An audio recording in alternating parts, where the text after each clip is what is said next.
Very good. Thank you so much, Scott. Really appreciate the introduction and helping us on this presentation.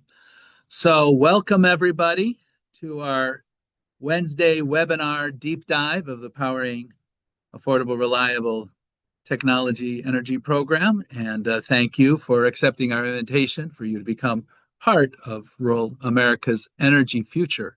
Before I jump into the official agenda for our program this afternoon, I want to introduce a very special guest that is with us, Aaliyah Formont. She is a political appointee here in the Office of the Rural Utility Service. She is part of the Administrator's Office, one of the Administrator's top advisors, and brings with her a huge level of experience in the energy sector, having lived in Texas and Florida and worked in various parts of the energy industry. So, Aaliyah, thank you very much for joining us. You want to say hello?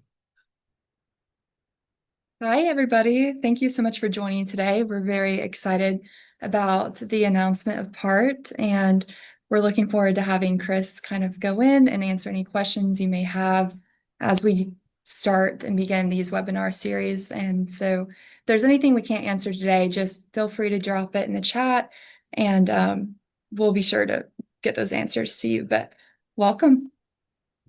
Very good. Thank you so much for joining us, and thank you, everybody. And to those who were with us yesterday, you got a little bit of a Reader's Digest version. What we're going to do here, we'll go to the agenda next. And we're going to go over in detail here, perhaps painstaking detail, or at least as much detail as we can fit in, on the contents of the funding notice. And we'll get, again, much more deeper dive than we were able to do in our short announcement yesterday. And then we'll have some time for Q&A. One word of comment here, though, is understand that in real time Q&A, when we're answering questions to each other, sometimes you have a situation where me, the presenter, is hearing something and perceiving a question differently than the questioner is. So we encourage people to put their questions into the Q&A chat, and then over time we will be providing FAQs and try to gather up those common questions to be able to provide a written and carefully vetted answer to your questions. But I'll be happy to answer as best I can. But again, understand that the NOFO, the Notice of Funding Opportunity, the statute are the controlling requirements for this program. And we will be repeating this program every Wednesday for the next 4 Wednesdays following this one at 2 o'clock Washington, D.C. time. So if you missed anything or have other further questions or have friends or colleagues, clients, customers, other entities that are interested in attending, please encourage them to do so and feel free to pass along the registration information. So let me go over what we will cover today. I'll give you a quick overview of the funding notice. We'll go over the maximum and minimum amounts of the awards, the types of loans, the amount of forgiveness, our dates, our performance period, who's eligible to apply, what are the eligible service areas, what are the loan purposes, and what is the project eligibilities. So we'll go to the next slide. So as we mentioned yesterday, the Rural Utility Service is soliciting letters of interest for partially forgivable loans to support new electric infrastructure investments under the Powering Affordable, Reliable Technology, or PART energy program. We are making approximately $410 million in appropriated budget authority available under Section 22001 of the Inflation Reduction Act of 2022.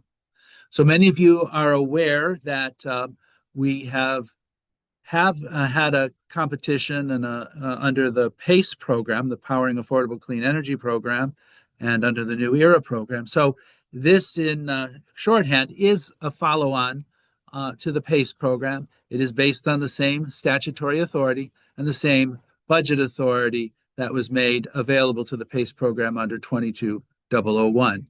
And as a coming attraction, stay tuned. We will be soon announcing another funding notice, which will be a follow-on to the New ERA program, which of course it will have its own special name, but we will save that for later. But this is our opportunity, as the administrator mentioned yesterday, to be able to utilize the unobligated funds that had remained in the Section 22001 of the Inflation Reduction Act of 2022. So go to the next slide.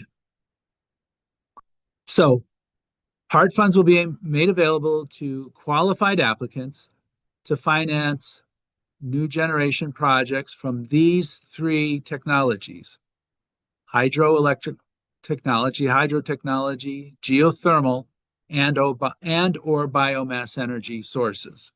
So new construction as of the date of the publication of our funding notice, which was earlier this week, for those three technologies, and or in combination with energy storage systems that are charged by hydro, geothermal, biomass, wind, or solar power sources.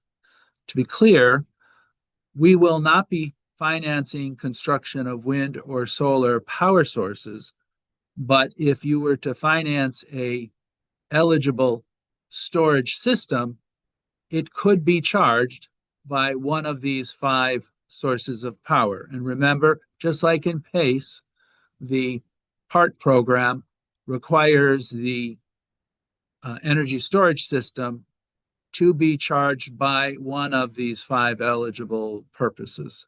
So even though we're not going to finance new wind or solar construction, existing or non-RUS finance wind or solar construction can be used to charge a eligible storage system under the PART program.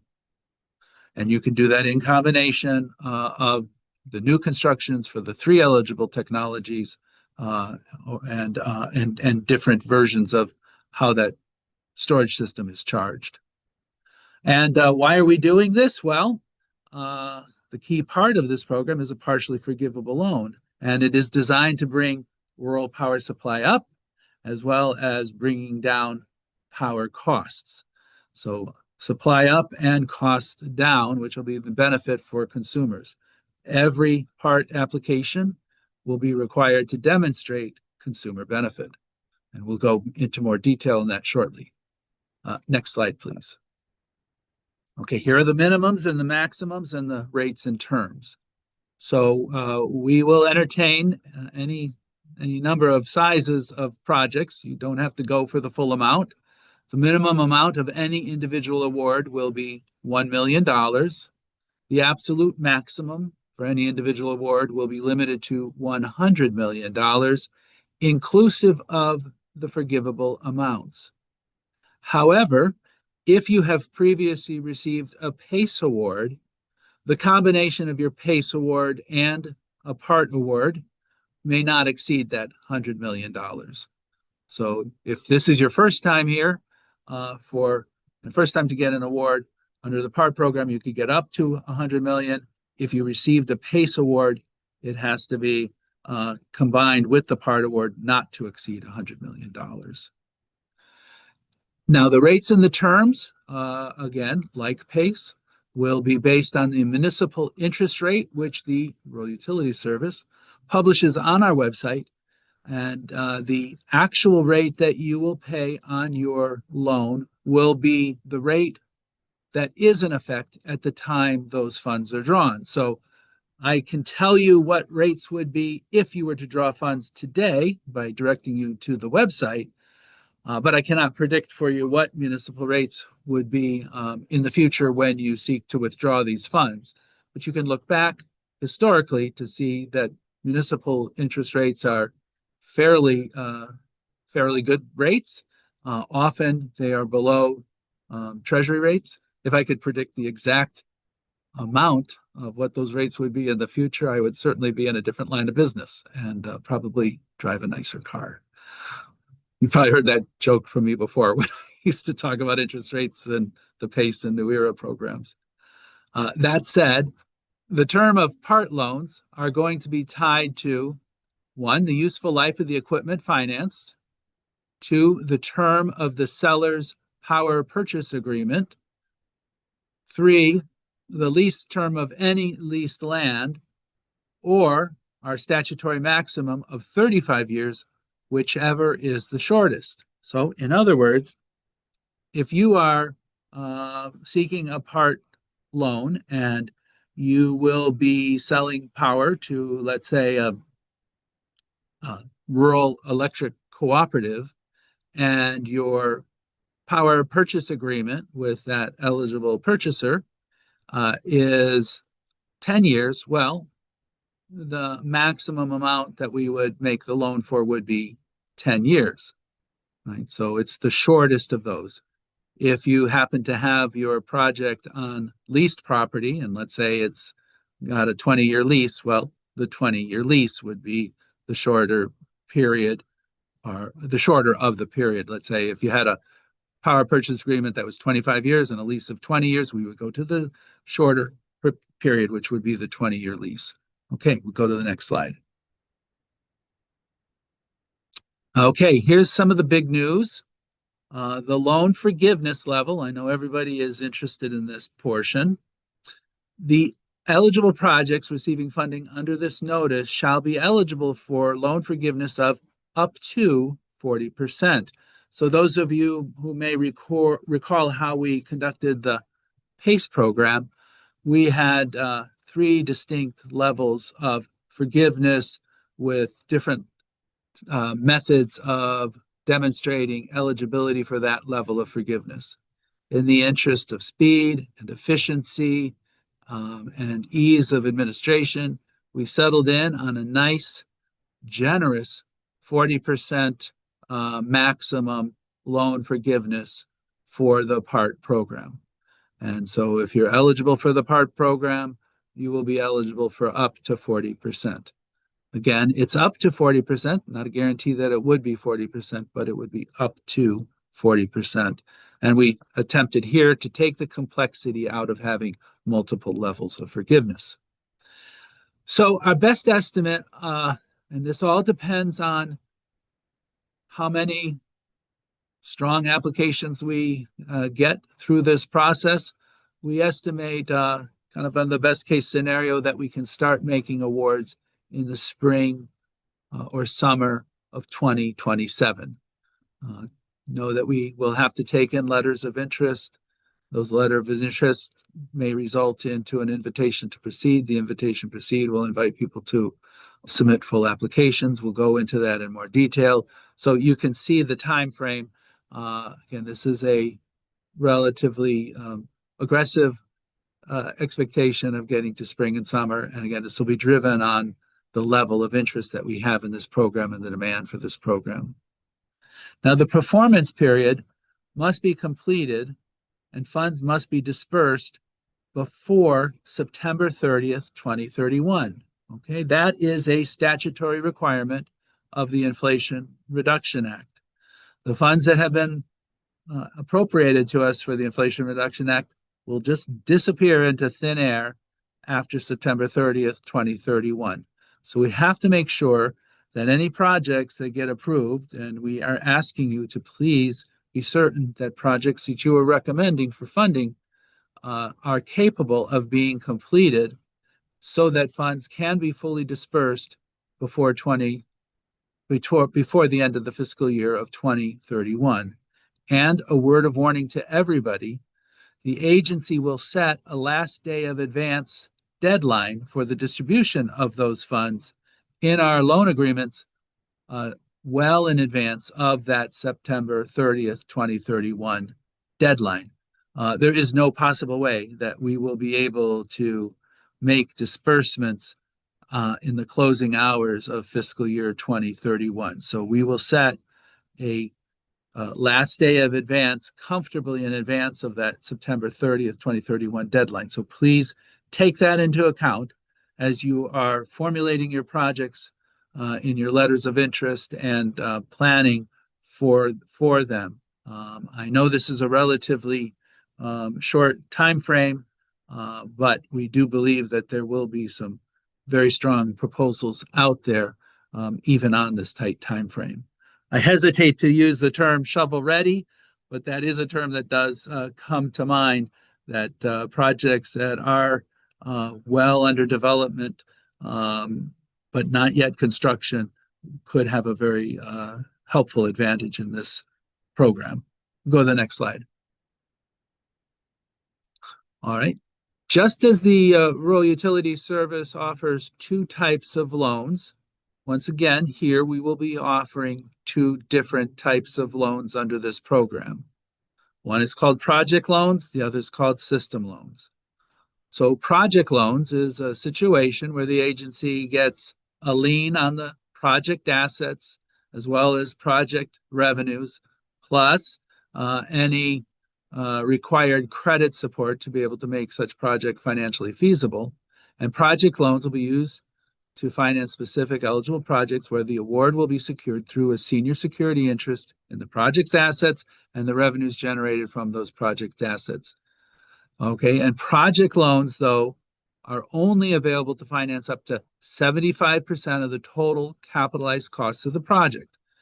Awardees are expected to provide at least 25% of the project's capitalized cost in the form of cash or equity investments, which may not be derived from debt instruments. However, the agency may utilize its authority under 306F of the Rural Electrification Act to finance up to 100% of project costs for projects that benefit substantially underserved trust areas.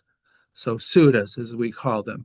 A SUDA area, by the way, is going to be typically a tribal reservation, a tribal community, Alaska community.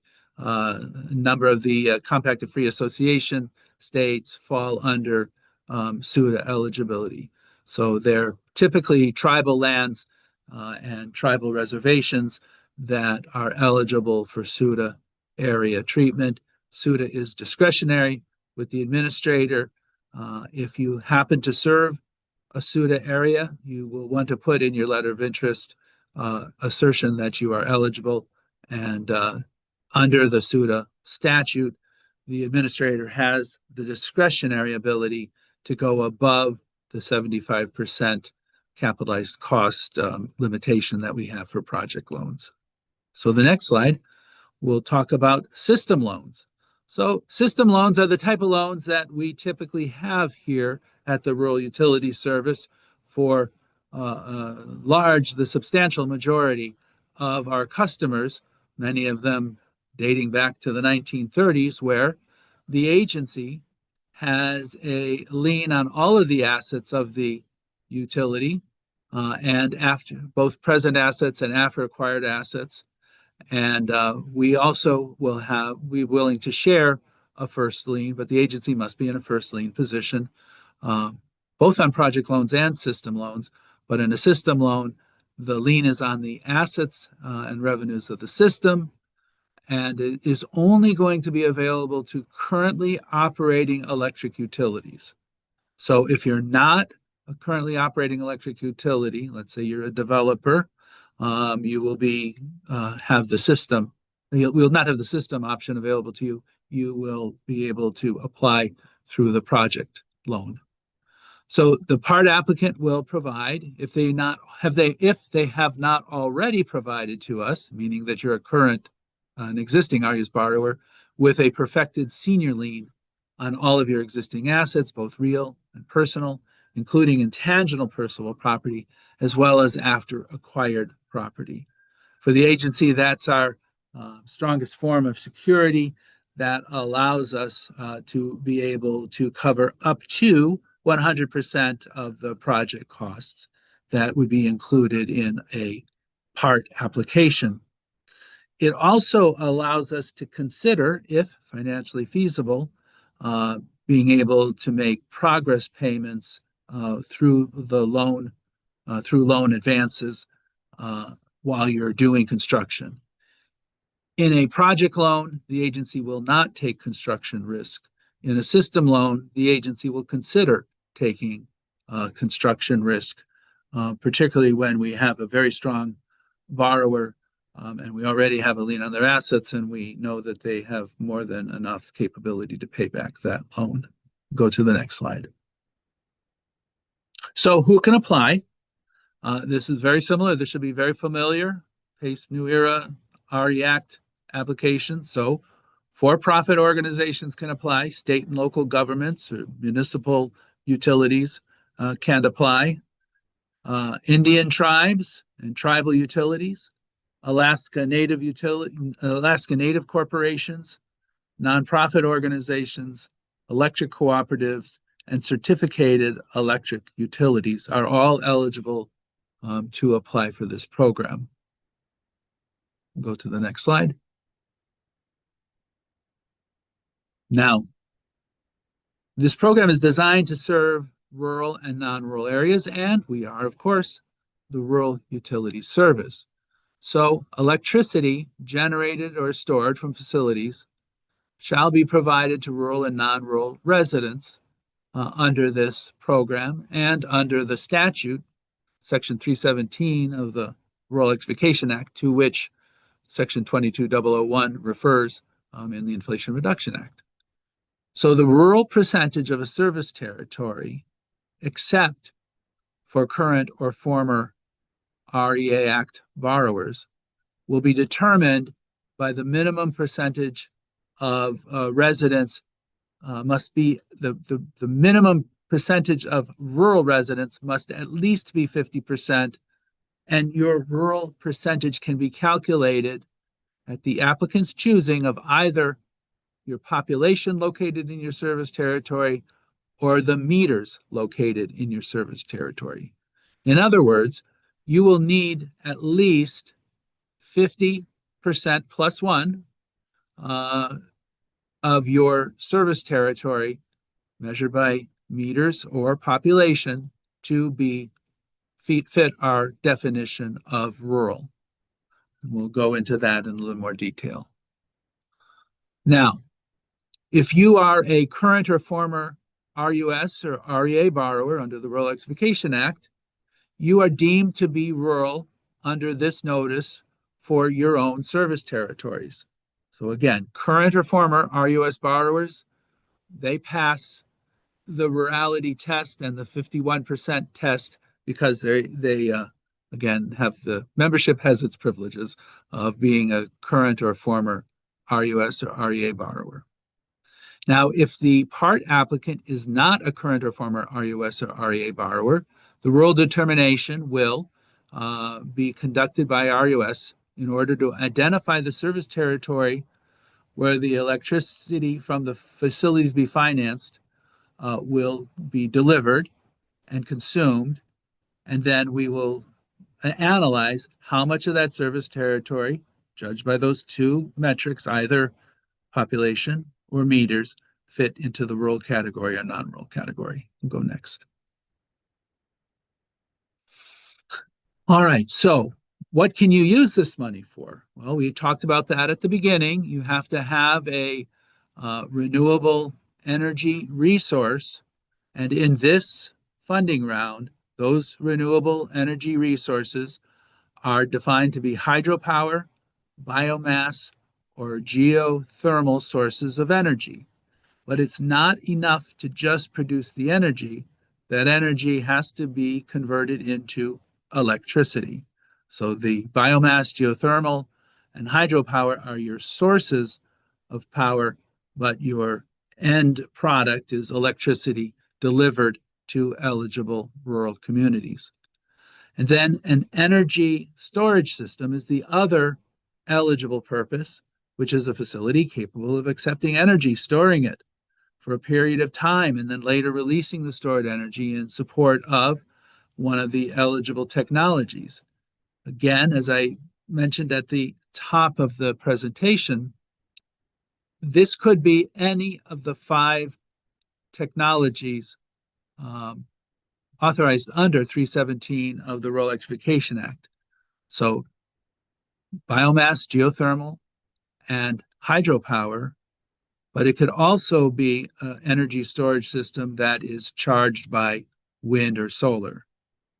Highlighting again that we will not be financing wind or solar construction or wind or solar acquisition, but we will finance an energy storage system that is charged by wind or solar.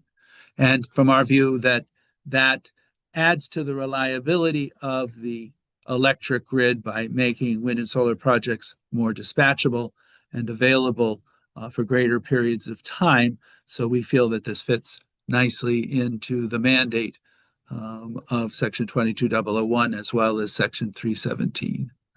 But again, in this case, we will not be financing new construction of wind or solar or the acquisition of wind or solar assets, but wind or solar assets can be used to charge a storage system, and that storage system would be eligible. Go to the next slide. All right, so let's also talk about power purchase agreements. As we quoted from the statute under Section 317 of the Rural Electrification Act, the electricity needs to be made available to rural and non-rural residents. So if you are an existing utility and you're generating power for your own customers, that's fine. That authority to serve those customers, regulatory authority effectively is your power purchase agreement. If you are generating utility or generating entity, and you will be selling your power to a distribution utility, well, we need to have a power purchase agreement to back that power sales. So a power purchase agreement is the binding agreement executed between the part applicant and the off-taker, under which the off-taker agrees to purchase and receive from the part applicant the electrical capacity and associated energy produced by the project at a predetermined price and term.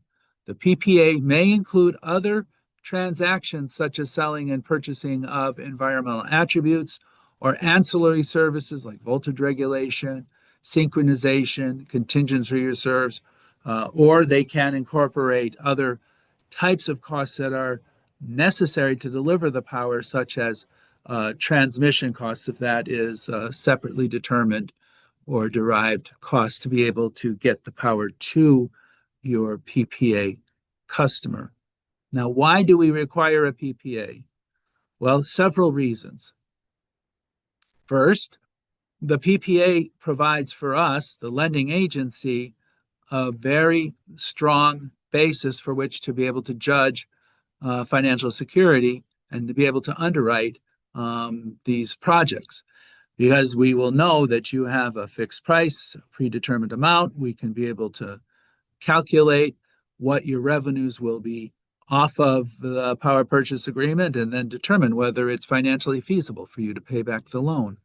The other important purpose of a power purchase agreement, it allows us to be able to determine that the eligible recipients of this power, or the recipients of the power, are eligible under our statute and meet our requirements to be able to serve rural and non-rural customers in the proportions we just talked about. So the PPA serves a financial security mechanism for us. It also serves as a way for us to determine eligibility. Again, if you are serving your own customers, if you are, let's say, a municipal utility and you're generating power for your own service territory, then we don't necessarily need a PPA to demonstrate that, but you will have to explain that to us, that your customers are your regulated customers and you're serving them and they are the beneficiaries of that power. Let me be very, very clear. The RUS will not finance merchant power. In other words, if you're going to generate power, even from the 3 eligible purposes, or deploy storage facilities, even from those 5 eligible charging mechanisms,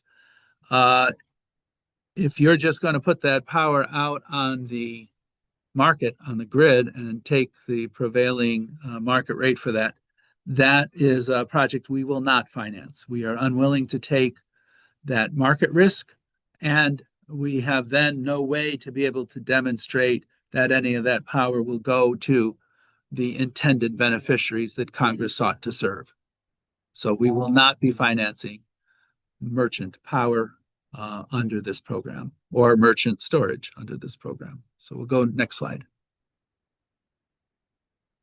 So project can be developed by eligible applicants for new and renewable power generation under this notice, and for energy storage for use by off-takers through a PPA or similar financial guarantee that ensures financial feasibility. New facilities that generate electricity from eligible renewable energy resources, including facilities that store or transmit electricity that support such assets, will be eligible. And again, we will not finance merchant power. And we will also not finance any power arrangement that would put a customer or one of your customers into violation of an existing wholesale power contract. So we do not want to interfere with any existing wholesale power contract. So among the things you'd have to demonstrate is that if you have a wholesale power contract and you're seeking to generate power using part funding, you have to demonstrate to us that this does not violate any wholesale power agreement you have with a G&T. Okay. Also eligible will be new linear facilities, including microgrids, equipment that's necessary to operate the project, including but not limited to transformers, transmission or distribution facilities that are needed to export, transmit, and deliver power from the generating facility to the off-taker, as well as upgrading of existing linear facilities and equipment that are necessary to operate the project, including but not limited to transformers, transmission, distribution facilities that are needed to export, transmit, deliver power. So if you have assets or infrastructure that you need to either deploy or upgrade to be able to deliver this new source of power to your intended customers, well, that can be part of your project as long as it's necessary.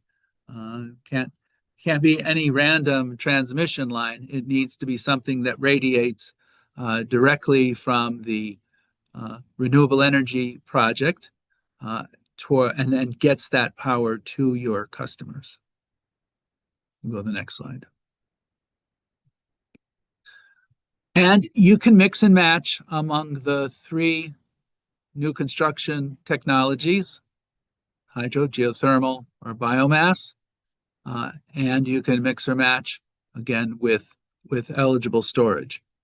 It's very important, though, to remember, to be eligible, the storage system must be clearly, demonstrably, unambiguously charged by one of those five eligible renewable resources, which we talked about. So wind, solar, geothermal, biomass, and hydro. We'll go back. We're still not done yet.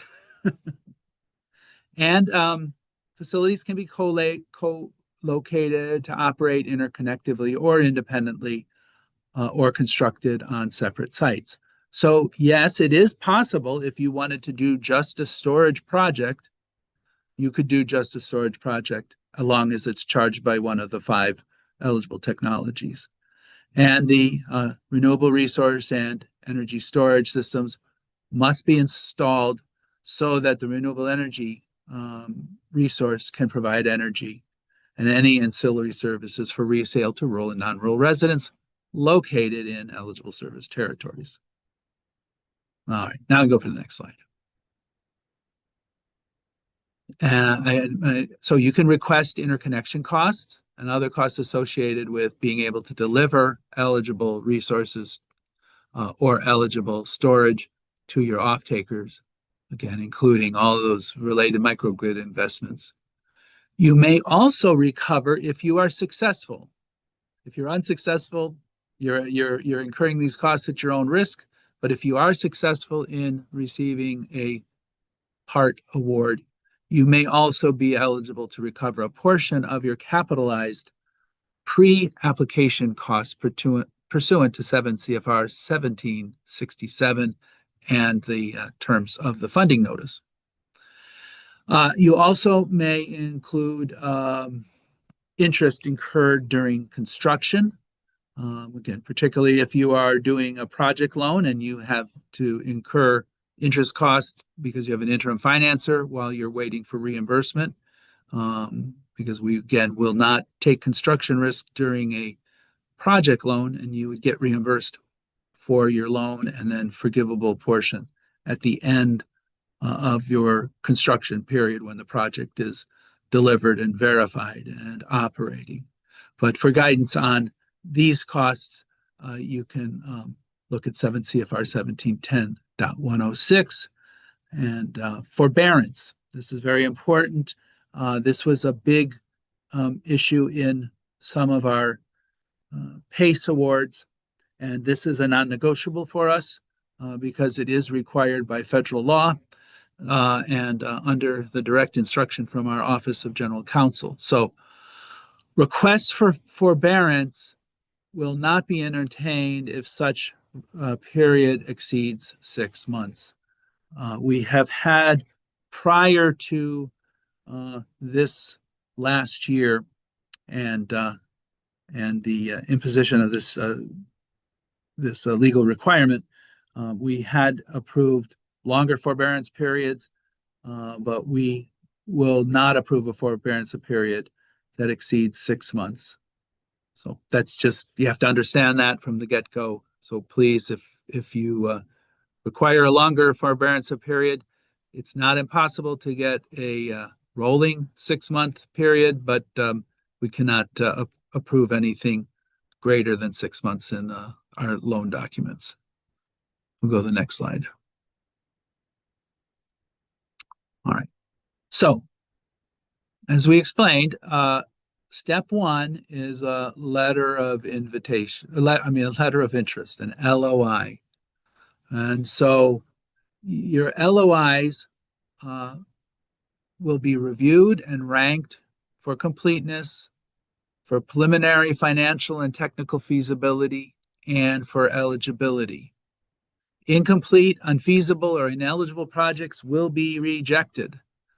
So if, for example, you come in and say, oh, I've got a energy storage project, I would like to be able to have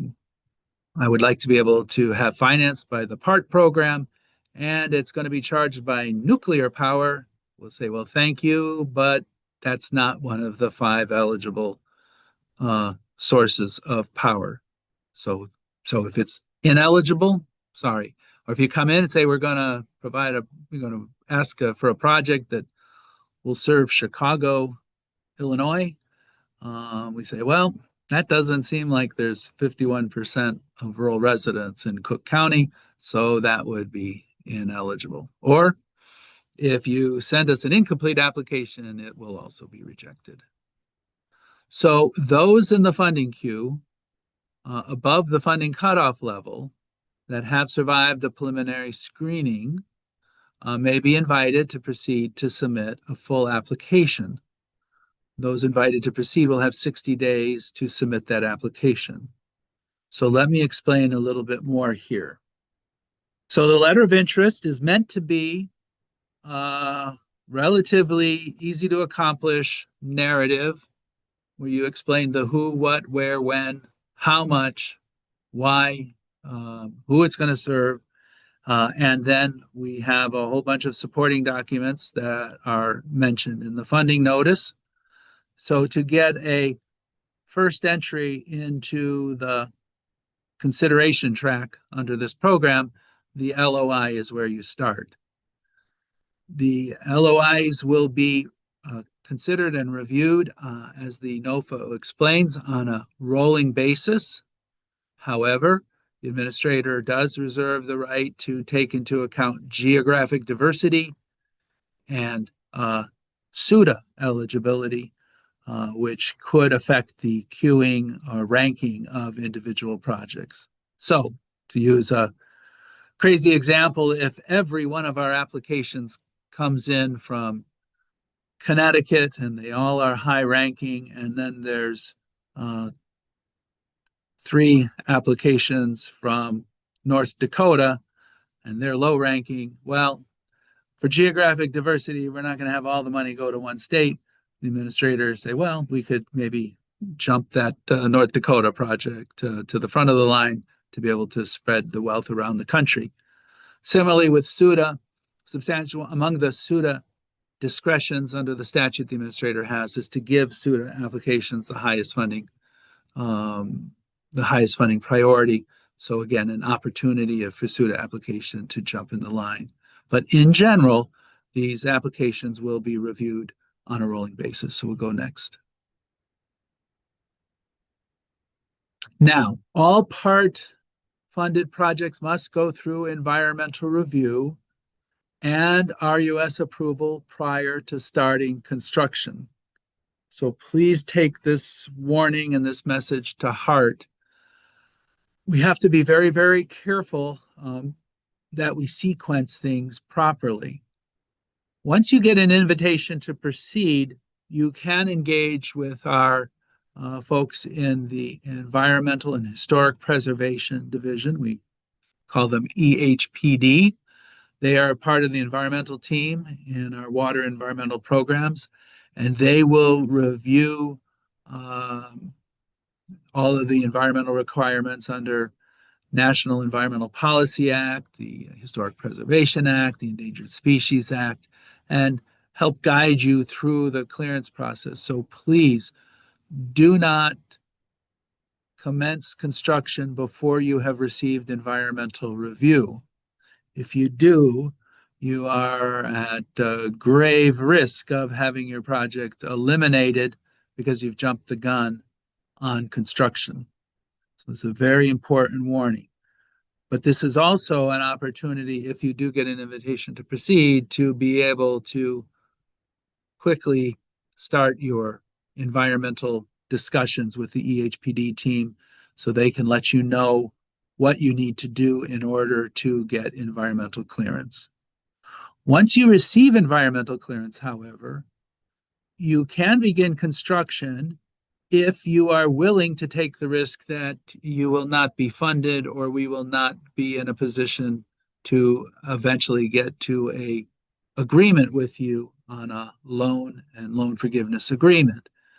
So you would be able to proceed at your own risk, but if you have environmental review and you do get through the approval process and we document the loan and everything is all tied up, well, then you can bring those costs in for reimbursement once everything is completed.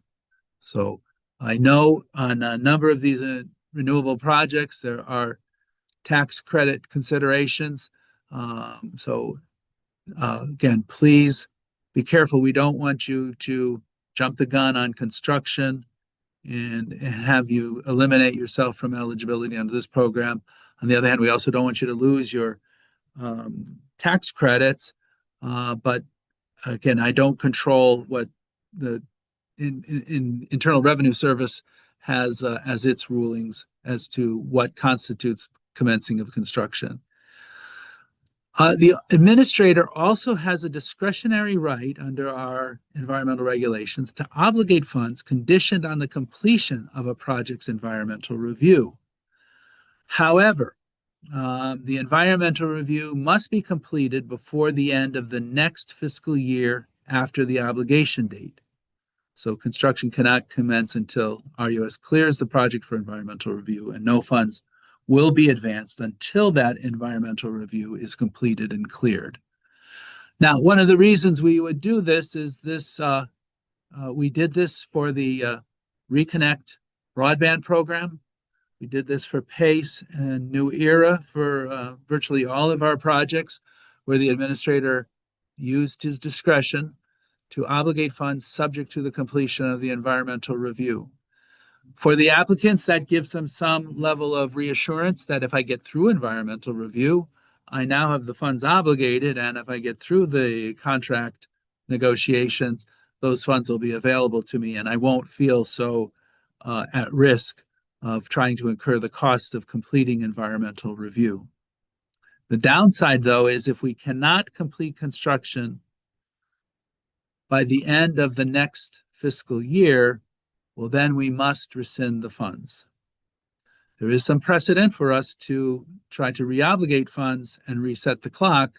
However, you cannot count on that. That's entirely discretionary and entirely dependent on the availability of funds to be able to do that. So please be very, very cognizant of your projects. And also, to those of you who had applied for PACE and New Era, please be aware that since the conclusion of that round of funding, the United States Department of Agriculture has adopted a comprehensive departmental environmental regulation, which has replaced our rural development mission area regulation. So we do have a new regulation on the books that was effective earlier this year. So please take that into account as you prepare your projects and plan your timelines, taking into account the need to clear environmental. Go to the next slide.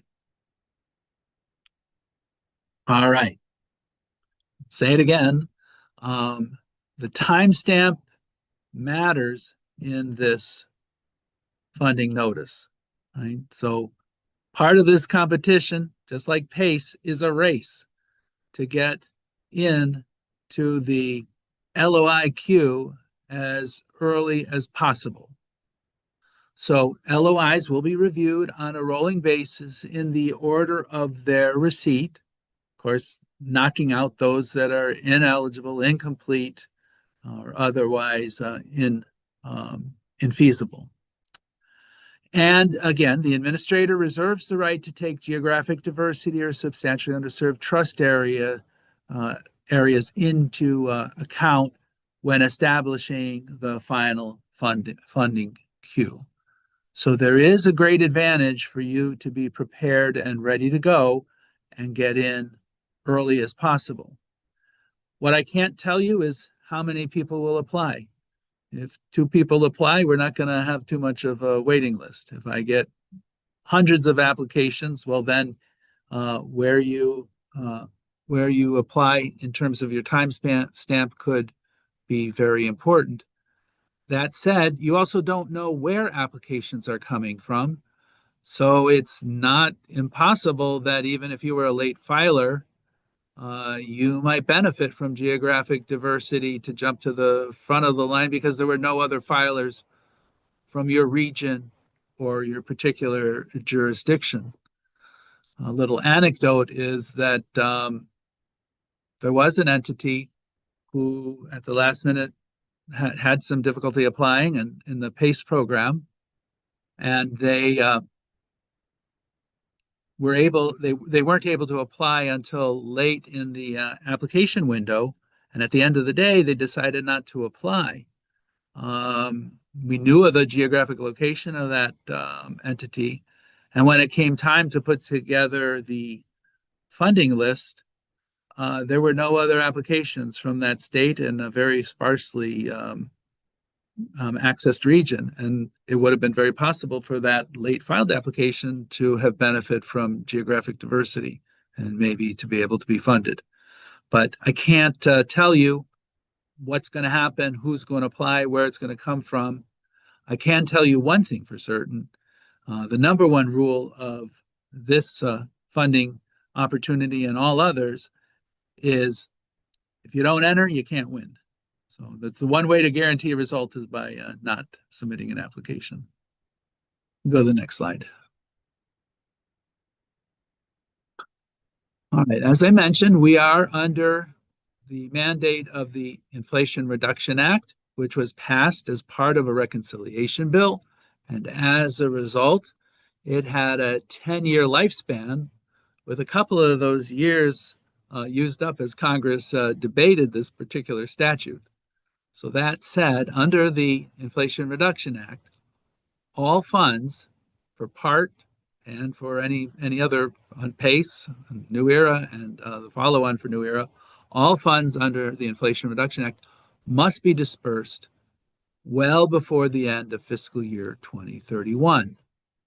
And loan forgiveness will only be granted for completed, performing, validated projects. All right. So that's why it's so important that you not only complete your projects well before the end of the fiscal year, but also submit your reimbursements, because this is how you're going to get your loan forgiveness. The loan forgiveness comes at the very end. It is, in effect, your reward for successfully completing the project you have promised to produce under your application and our loan agreement. Only system borrowers are eligible to request loan reimbursements during construction with RUS approval, and that'll be dependent on financial feasibility and ability to be able to make those loan payments, whether those projects go to completion or not. If you are a project financed, if you are seeking a project loan or only eligible for a project loan, both your loan dollars and your loan forgiveness will not occur until the project is complete. And in other words, for project financing, RUS will only be a takeout financer once the project is complete, performing, validated, and approved.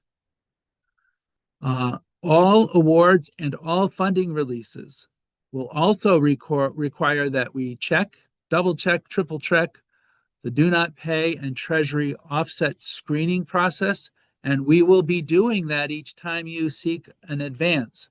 So please stay on top of that. Make sure that all your bills are paid to the federal government.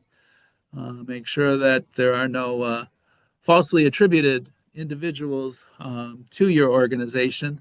But please keep your data up to date and make sure that when you seek reimbursement, that you do have that information available to us. Go to the next slide. Okay, I mentioned this yesterday. If you take nothing more from this presentation than this slide, please, if you're having any inkling of wanting to apply for the PART program today, immediately, please be certain you have a current, workable, active System for Award Management, or SAM, registration, which also gives you your unique entity identifier number, your UE number. Please have those ready, working. If you don't have them, if you have them assigned to somebody who has retired from your organization, you need to take action as quickly as possible. The SAM and UE systems are beyond the control of the Rural Utility Service. If you call us with a SAM or UE problem, we can't help you. We can only refer you to the issuer there. But you need these. You need the registration and the UE number to unlock grants.gov in order to submit your LOI. So if you don't have those, I'm not going to have a way to receive your letters of interest, and you will be locked out of the program here. So please check, double check, triple check. Again, we've had situations in PACE where some very well-informed entities knew that they had this responsibility, and then when they came, they were very early filers, and they came to apply, and they realized one of these were not current, and they ended up getting delayed in their place in the queue for the application. So use this time we have between now and the opening of our LOI window to be able to make sure your SAM and UE numbers are up to date and ready to go. All right, here's the timeline. I'm going to take a quick sip of water. Thank you. Sorry about that. So on Monday, we published the funding notice on grants.gov. We published yesterday, Tuesday, in the Federal Register, direction to grants.gov, and had the rollout ceremony. Again, thank you for everyone who attended yesterday when we were in the USDA TV studio. Felt very special there. So that was our publication date.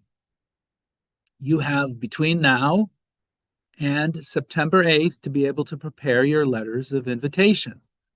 The letter of invitation window will open promptly at 11:59 a.m. on September 8th. And then the LOI submission window will close promptly at 11:59 a.m. on October 9th, 2026. And here is a chance for me to have a mea culpa.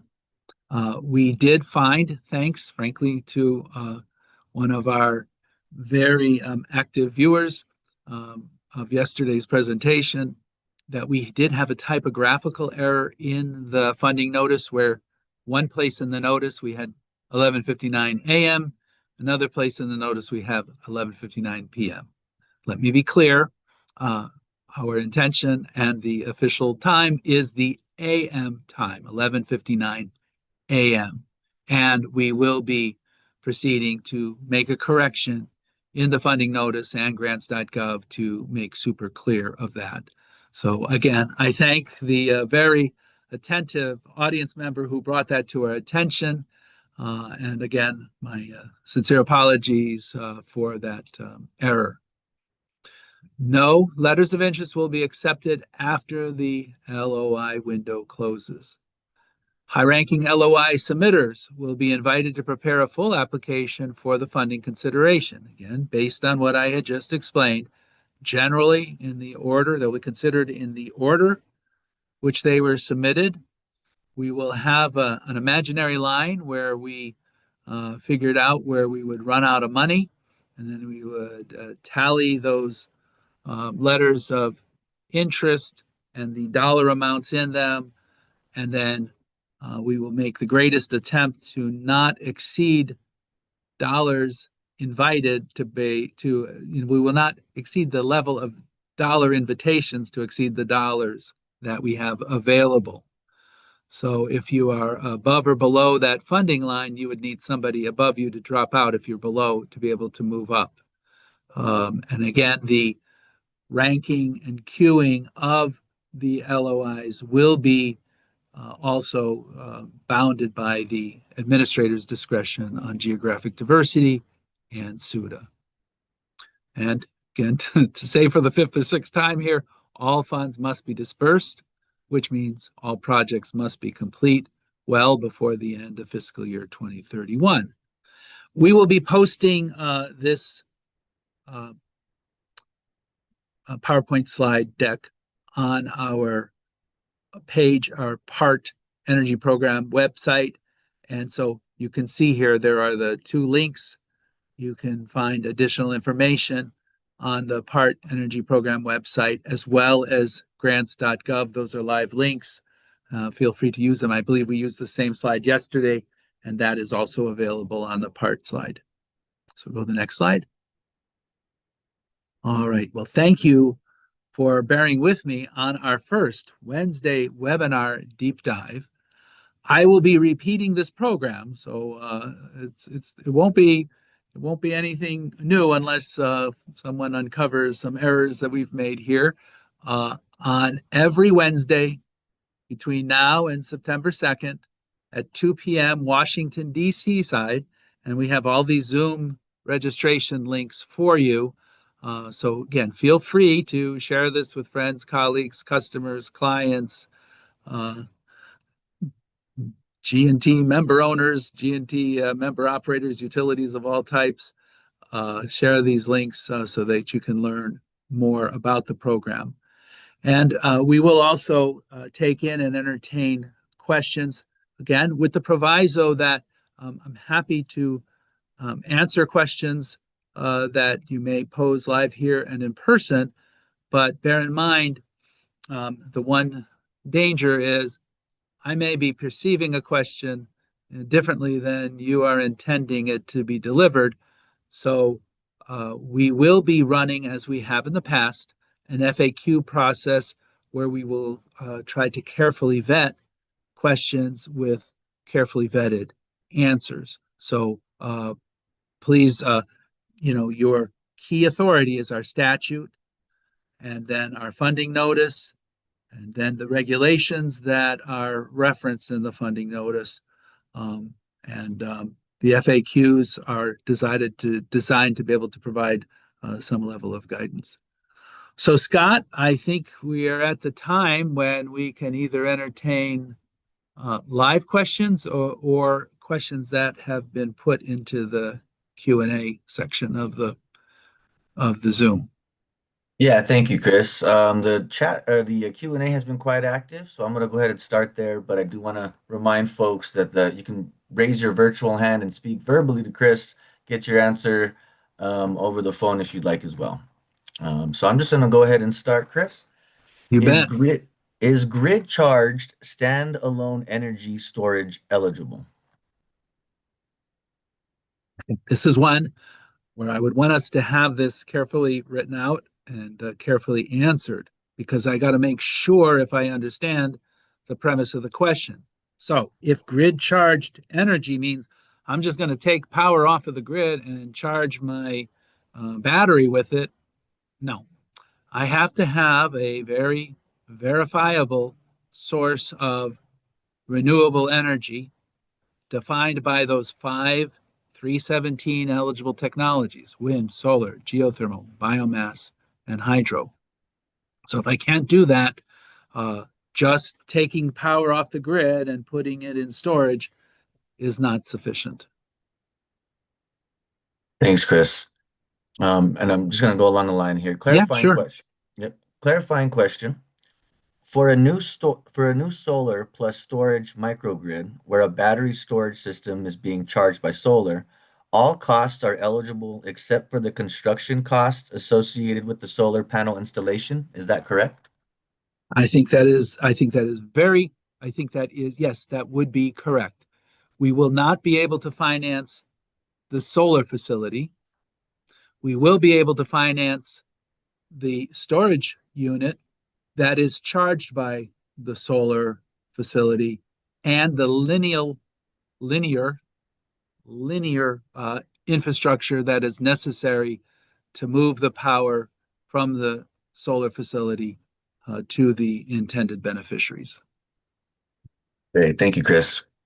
There is a line in the NOFO that says the storage and the RER don't have to be connected or on the same site. Is this suggesting virtual charging is allowed?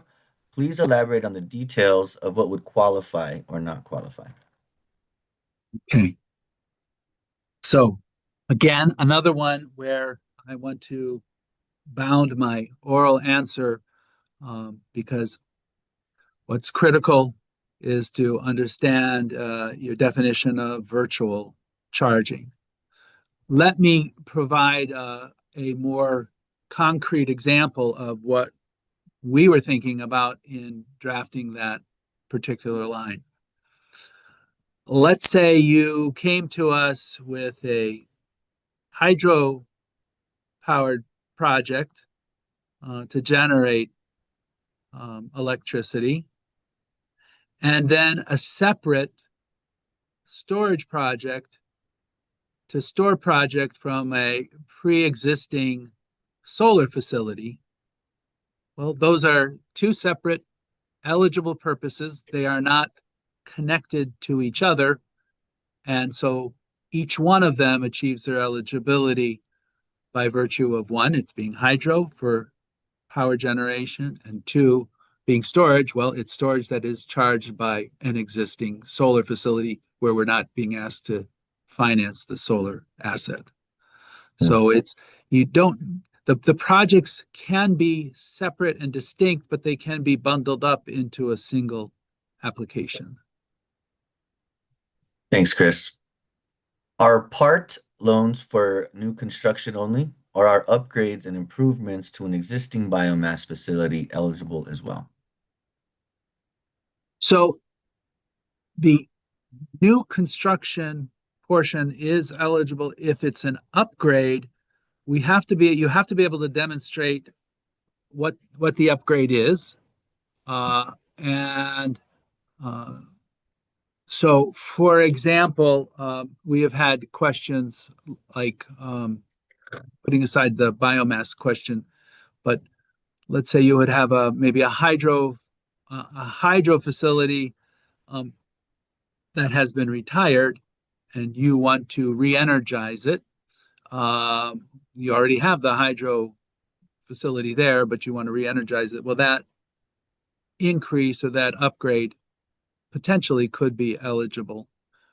We would need to know a little bit more about what the biomass upgrades you're talking about, but what we're interested here in securing is an increase in that renewable energy resource. So it can't just be to maintain the level of output that you have been operating or to keep going something that is just going to operate at its normal level. It has to be something new, a new increment of renewable energy among those three eligible technologies. Great. Thank you.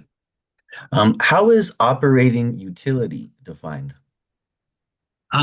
It is defined. So I will direct you to the NOFO. I will not try to give it to you by memory, but in general, you have to be have an obligation to serve, and again, be operating, not be a startup, not be a brand new. Hey, I'm gonna create a brand new utility here, and I've never done this before, and it's just an idea me and my friends want to get together. But there is a definition in the funding notice, so please take a look at that in the definition section, and we will. If I've got someone from some of my colleagues here, if it's possible to copy that and put it into the chat, that would be a good thing to do, or we'll certainly make sure that if you have any trouble finding it, just let us know. Got it. Thank you, Chris. All right. If a solar project is under construction already and they would like to add a BESS to the project with money from PART, would there be issues with environmental review if it wasn't done prior to that solar project construction, since they hadn't planned on seeking federal funding? I.e., would the solar project be considered a connected action and therefore inhibit this scenario from being funded under PART? Yeah, that is an extraordinarily good question, and one which I will encourage you to take that in because I would want to be able to discuss that with our colleagues at EHPD. Oh, here we go. Thank you, Amy. Amy, if it's possible, could we turn on Amy's microphone? She can give us the definition of operating utility.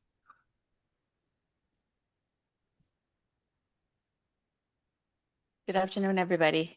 I put that in the chat. You want me to read it out? Yeah, if you could read that for the listening audience, I'd appreciate it. Okay.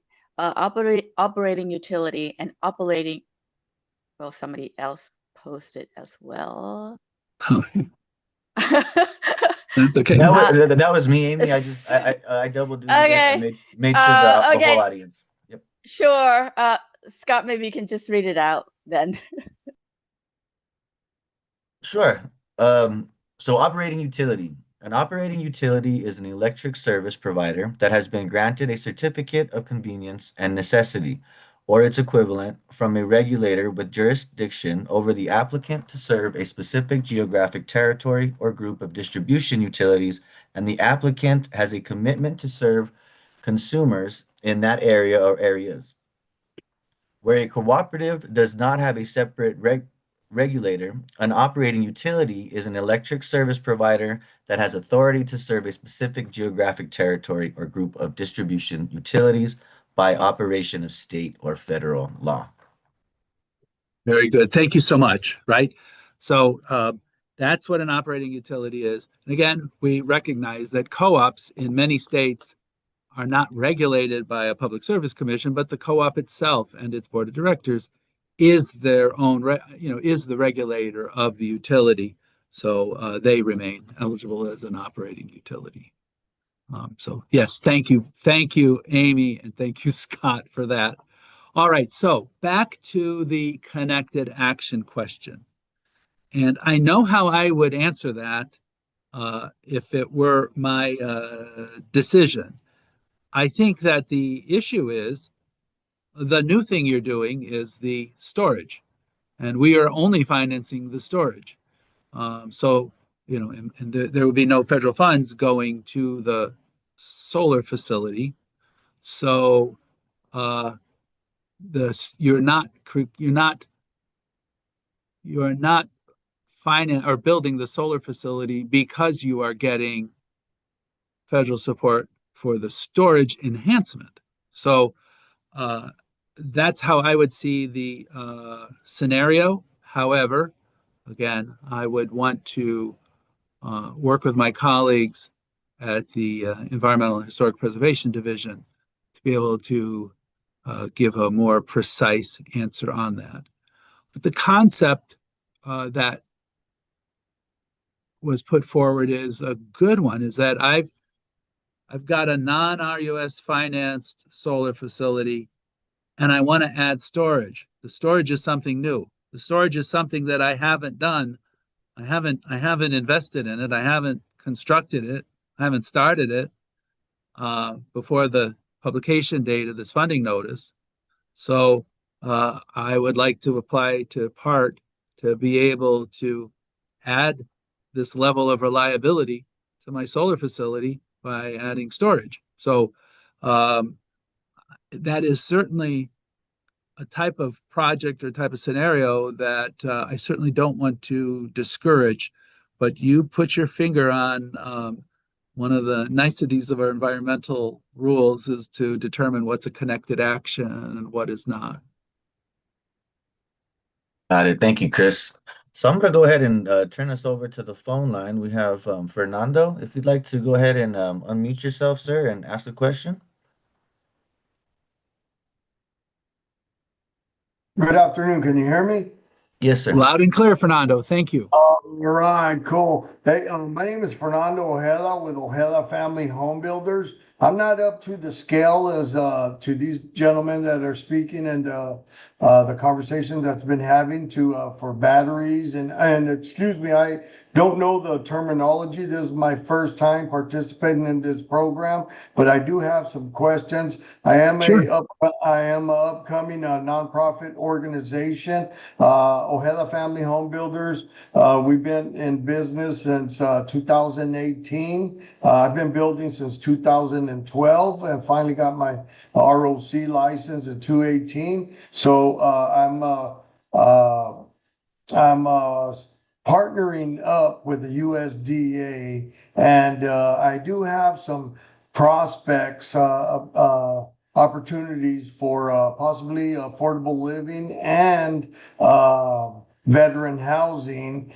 So I do have two scenarios in perspective. So there is existing APS poles probably about 4,000 feet away from a set projected build that we have in play. And so I'm wondering if this funding, if it would cover something to run the poles to the particular parcel that we would like to improve, if there is funding for that. Okay, so if I might, so your question is, could you run a line from your existing utility to your new development and be able to seek funding under this program, right? So the I'm sorry, the pole is so let's say it's on the easement, the ADOT easement, about 4,000 feet away. So it's a pole that's Mhm. been there. So I would like to run that pole to the existing prospect and perspective. So what your hypothetical lacks in terms of eligibility is, uh, while this is might be a good project to be able to help you with your development, I don't have a renewable energy resource or a storage resource charged by a renewable energy system in your scenario. So now your existing utility may want to come to the rural utility service because we finance um, infrastructure, investment in all forms of electricity distribution, transmission, and generation. So you may want your utility to come to us and say, hey, I need financing to run a line from my existing poles to your development, and the utility would ask for that. But right now, what you described doesn't seem to fit an eligibility category in this particular program. Okay, so fair enough. So I have another scenario. This one's out. Okay. I have another one. This one's out in Kingman, Arizona. So I was out there a couple of weeks ago. The landowners contacted me and they would like me provide my services. So I went out there and took a look. So this is Mojave Electric. It's in Kingman, Okay. Arizona, and Yep. their nearest pole is um 10 miles away, 10 to 13 miles away. Okay. And so this is a 320 acre development that I'm referring to. So the Mojave Electric would have to contact the USDA for this program to have a funding provided or a loan provided to run the electricity to this 320 acre development. And so under the USDA requirement, batteries or storage facilities would need to be implicated on the development. Correct me if I'm wrong. Okay. So yeah, again, very similar to your first scenario. Yes. And we love Mojave Electric. They're a great co-op, and so they could come to us and seek financing under this program, perhaps other programs that we have, to be able to run that line to your new development. That's a typical utility loan that we would finance, but it would be outside of this particular program, the PART program, because again, there's not a renewable energy or energy storage component to your proposal that where that energy storage unit is charged by renewable energy. Now, it may be that your local utility might want to look at this program and say, well, maybe we can come up with a storage, transmission line or distribution line strategy that might fit in. But yeah, from your scenario, I'm afraid we would encourage you to get your local utilities to come to us in our Rural Electrification Act programs, to be able to provide financing for that line, to reach the new development. So the storage facility, are those like when you're driving down the road and then you see like all these, I'm not sure exactly what the transmitters and would it be like the distribution hub for these? Yeah. So think of storage just as a giant battery. Uh-huh. It's just a giant battery. And so your power source charges up the battery to be able to use that power at a later date, later time. And why it's so valuable in the context of renewable energy is sometimes the water doesn't flow in a hydro project, and sometimes the wind doesn't turn the turbines on wind, or sun doesn't shine, so a cloudy day. Well, then you can dispatch the power you have in storage. But again, to be eligible for this particular program, that battery or that storage system has to be charged by a renewable energy resource, eligible under, again, Section 317 of the Rural Electrification Act. But we would love to be able to talk to Mojave or any other utility about ways that maybe we could help them finance service to new developments in rural areas. Could you Great. please, could you please say that again? What is the name of that storage, Yeah, facility? so Battery? yeah, it's just called an energy storage system. Again, just And- it's just a big battery. Okay, And Well, thank you. there are other technologies too. For example, you could pump water upstream when you've got lots of electricity available, and then let that water roll downhill and turn a turbine to generate electricity when you have shortage of power. So it's there's a large number of technologies that qualify as energy storage systems, but the best way to think about it, it's just a ginormous battery that is on standby when so you can draw on it when you need it. All right. Right. Well, Well, thank you, Chris. Fernando. Who do you Yes, have sir. next, Thank you. Scott? yes, sir. Yeah, thanks, Fernando, and thank you, Chris. I'm gonna go to the questions, and then Jennifer, I see your hand up. You'll be next, okay? Okay, so I'm reading along the line. Could you review the details of when a PPA is needed or not? If you generate power and sell to customers, is it not needed? So we got it Yeah. right here, energy storage. So I'm happy to address that. You need a PPA if you're generating power for somebody else, right? You're generating power. Let's say you're for example, a generation and transmission utility. You're generating power for your distribution customers or distribution members in the case of a co-op, right? So the G&T will have a power purchase agreement or a contract that outlines that the distribution utilities will be buying power from the G&T. So now, if you are a utility and you're generating power for your own customers,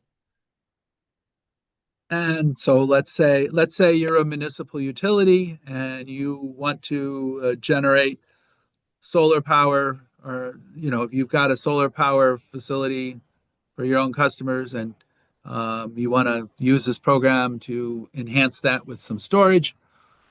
Well, you are serving your own set of customers by operation of the statute and the municipal rules in your state, and then you wouldn't need a power purchase agreement. So you need a PPA if you are selling power to somebody else. Awesome. And- Thank you. Okay. Thank you, Chris. And I just want to be respectful of everyone's time. We do have about 5 more minutes for our scheduled time here. So I'm gonna go to one more hand raised, Jennifer, and let's try to keep it short. Again, we have 25 minutes, but and then okay, Jennifer. Here we are. Go ahead and unmute yourself. Hello, Good afternoon. Jennifer. Can you hear me? Loud and clear. Okay, great. I just had a question on the energy storage system. If you have one of the eligible generation resources that makes up your portfolio, and it's via a PPA, are you able to somehow tie that back to an energy storage system if you can show proof of the generation type being eligible? This kind of goes back to the virtual charging that was mentioned a minute ago. Yeah. So again, I would want, Jennifer, I think this is another one where we would benefit from having this vetted in writing, because I want to be very, very careful that I do understand the premise of your question. But I believe that I think what you're talking about is plausible, that we have a power purchase agreement to buy power that charges that storage unit that would be eligible for finance. Then I think that is a possible use case. But I would really appreciate it if you could just formulate that question in writing so we could get it into the FAQs, and then we can be very careful in how we vet that. Again, because the understanding of what a virtual charging system would be, we could both be thinking of different things. Okay, no problem. I will Yeah. follow up with that in Wonderful. writing. Great. Thank you, Jennifer. Can we squeeze a question in, Scott, before we bring down the curtain?